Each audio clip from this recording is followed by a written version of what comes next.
Новото законско решение предвидува комбиниран модел на примена на учебници и други наставни и дидактички материјали. Ниту еден ученик нема да биде исклучен од наставата, рече на денешната пресконференција пратеничката Лидија Тасевска, потенцирајќи дека учениците од прво до трето одделение ќе добиваат печатени учебници. За учениците од четврто и погорните одделенија приоритетна опција се дигиталните учебници и условите за употреба на истите ќе му бидат обезбедени секому.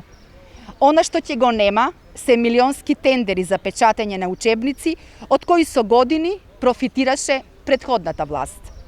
Со новиот закон за прв пат е обезбеден пристап до учебниците кои ученикот треба да ги користи.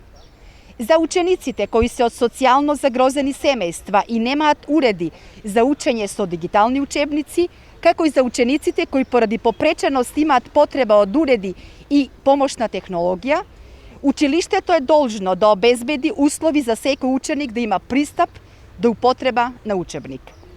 За прв пат се обезбедуваат и учебници во аудио формат, а воедно се печатат и учебници на брајово писмо.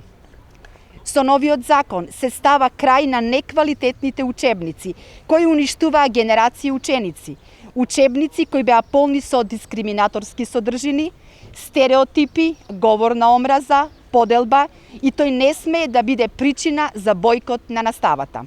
Пратеничката Тасевска апелира учениците и родителите да ги следат официјалните канали на комуникација на Министерството за образование и наука и останатите надлежни институции, кои што секојдневно транспарентно ја информираат јавноста за законот за учебници.